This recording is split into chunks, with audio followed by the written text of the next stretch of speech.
From America's farm to fork capital and some of the richest farmland in the world, it's time for What's in Season with Michael Marks.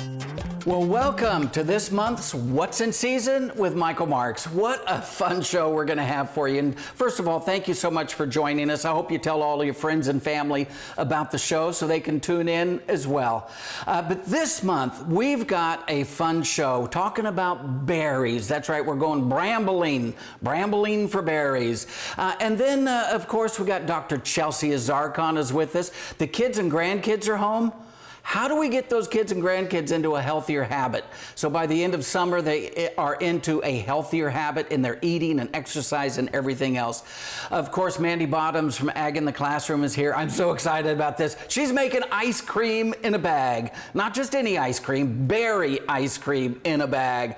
And we're going to talk a little bit about the science of that. So I'm thrilled about that. And then, of course, Chef Adam Peckel is with us today. You know, the Olympics are starting in Paris. So let's do a little bit of French cooking with Chef Adam Peckel. But let's get started. Let's go brambling. You know, bramble is just a Scottish word for blackberry. So when you say we're going brambling, you're actually going out to picking blackberries. And absolutely look at these gorgeous blackberries. Now, I don't know if you know this, but blackberries and raspberries and a lot of these other berries are what we call an aggregate fruit.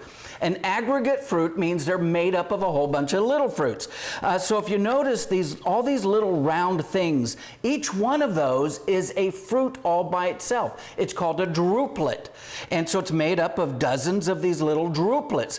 Now let me give you a secret about these druplets. Whatever berry you have, whether it's a blackberry, raspberry, loganberry, whether it's a boysenberry, the larger the druplet, the sweeter the berry. Very, very simple. You can remember that, I know.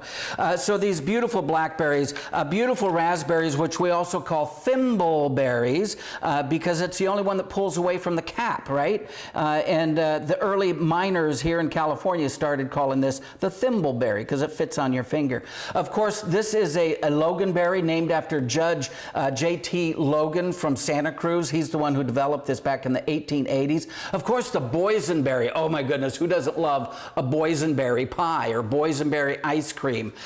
It was Rudolph Boysen who actually developed that back in the 1920s. Blueberries were very, very tiny until a scientist from the USDA started playing around with the chromosomes of blueberries to make them larger and sweeter and much easier to eat. And we can thank this professor and scientist from USDA for giving us the blueberries that we have today.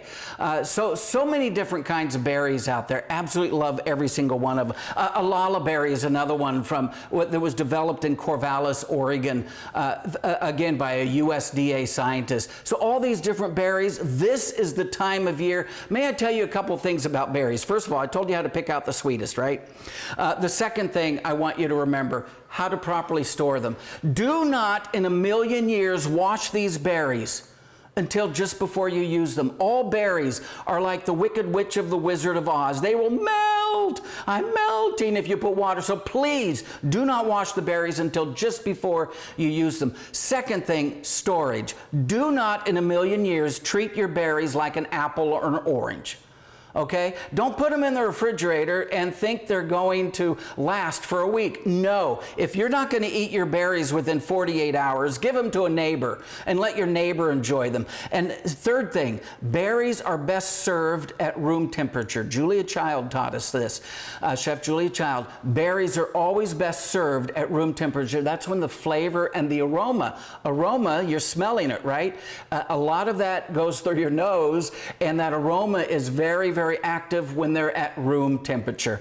Now, I could take all of these berries, but I'm going to take strawberries, and we're going to make some strawberry butter.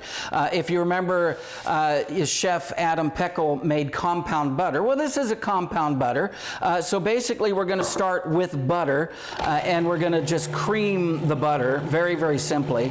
And then we're going to add some brown sugar, or some powdered sugar, and some strawberries in here. So we're going to make this. So here goes our powdered sugar, and then our strawberries are going to go in here, just like so.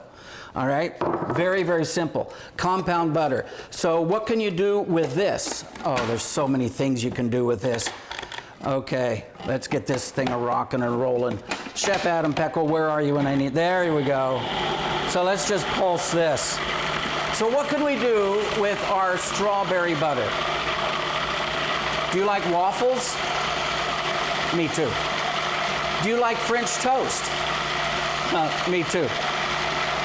Anything that you put butter on, you can put your strawberry butter on. So here's what we're going to do with this butter. We're going to get out some wax paper, and we're going to pour this right onto the wax paper. Very, very simple. Very, very simple. And then we're going to roll up. We're going to roll this up into like a burrito, right? You with me so far? We're going to roll it up into a burrito. So you have this round mound of strawberry butter in here. This goes into the freezer. Pull it out anytime you want it for your pancakes, for your waffles, or for your French toast. Strawberry butter. It's a good way of having summer berries all year long. Hey, coming up, we're going to have Mandy Bottoms from Ag in the Classroom, so don't go away.